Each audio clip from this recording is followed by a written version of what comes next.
আজকে আপনাদেরকে কিছু গাউনের কালেকশন দেখাবো যেগুলো থাকছে অর্গানজার মধ্যে।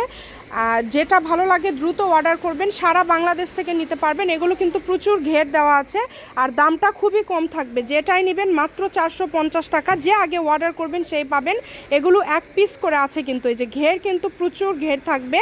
এইরকম আরও ভিডিও পাওয়ার জন্য অবশ্যই ফলো দিয়ে পাশে থাকতে পারেন। এবং যারা বগুড়াতে আছেন চলে আসবেন বীর মুক্তিযোদ্ধা হাসান আলী মার্কেট, ফারিয়া বস্ত্র বিতানে। এবং যে নাম্বারটা দেওয়া হবে অনলাইনে, আপনারা এই নাম্বারে যোগাযোগ করে বাংলাদেশের যে কোনো জায়গা থেকে অর্ডার করতে পারবেন। মাত্র 450 টাকায় অর্গানজার এই গাউন কালেকশনগুলো আপনারা পেয়ে যাচ্ছেন। সবাই ভিডিওটি শেয়ার করে দিবেন, সবাইকে দেখার সুযোগ করে দিবেন। এইরকম আরও ভিডিও পাওয়ার জন্য অবশ্যই ফলো দিয়ে পাশে থাকবেন। এগুলো কিন্তু মাত্র 450 টাকা। যেগুলো মার্কেটে বিক্রি হচ্ছে 2,500-3 হাজার টাকায়, সেগুলো আপনারা পেয়ে যাচ্ছেন মাত্র 450 টাকায়। তাই কেউ মিস করবেন না, দ্রুত স্ক্রিনশট দিয়ে দ্রুত পাঠিয়ে দিবেন। আমি অনলাইন নাম্বারটা দিয়ে দিব 016139039337। আজকের এই ভিডিও এই পর্যন্ত। সবাই ফলো দিয়ে পাশে থাকবেন।